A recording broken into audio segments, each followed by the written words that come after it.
I am Andy Fish. I'm the Executive Director of AdvaMedDx. AdvaMedDx is the trade association representing the leading manufacturers of diagnostic tests. A couple of our companies are represented here today. I wanted to just make some brief opening remarks to set the stage for today's briefing, but I will reserve almost all the time for our speakers. We've got a great lineup of folks today to share with you a lot of interesting perspectives and information about the topic of antibiotic resistance. As you all are well aware, because it certainly gets significant media coverage, and all of you in health policy know that the growing issue of antibiotic resistance is one of our most pressing health problems. By all accounts, it simply continues to get worse. We certainly have a need for new antibiotics, which is a real challenge for the drug development side. I know that some of our speakers will address that topic, and we are also focusing today on the use of diagnostic tests to do a better job of identifying and managing infections in a world in which we have some limited and diminishing antibiotic utility. So just a couple of brief remarks. First of all, Kyra, if I could have the next slide, please. Just wanted to quickly introduce the lineup of our speakers today.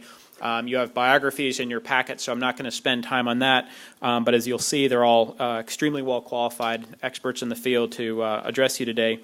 We have Dr. Cynthia Sears, who's both treasurer of the Infectious Diseases Society of America. She's also a professor of medicine and oncology at Johns Hopkins University School of Medicine.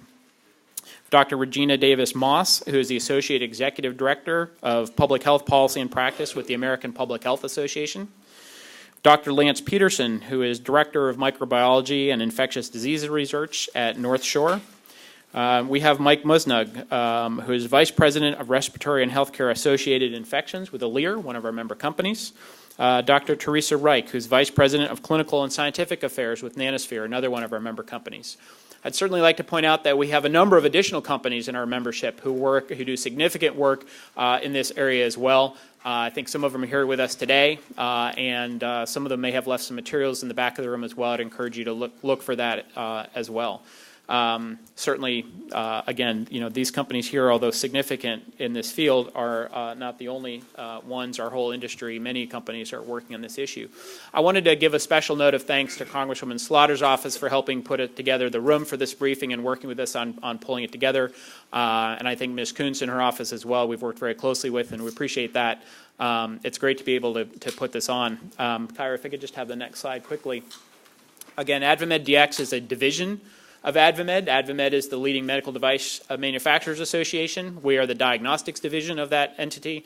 We have about 70 member companies now, representing almost all the significant diagnostic manufacturers that have a presence in the United States, and many of the medium to smaller companies as well. Our advocacy program essentially covers all areas. We work on policy issues having to do with regulation, having to do with reimbursement of diagnostics. We have a robust public affairs program.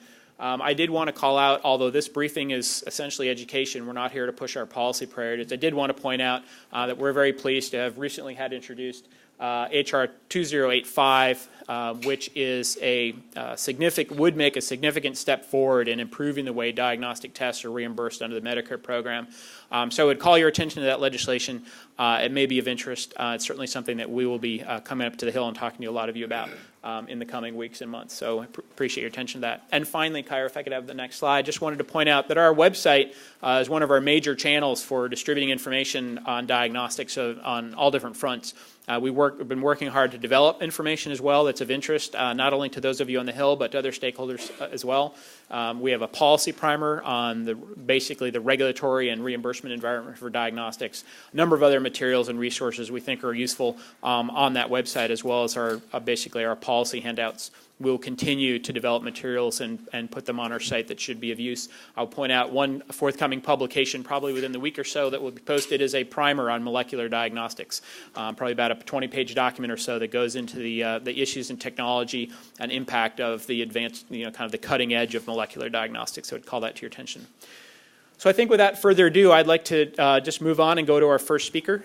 We will certainly be happy to take a question or two after each speaker, if it's something fresh on your mind after you hear that presentation.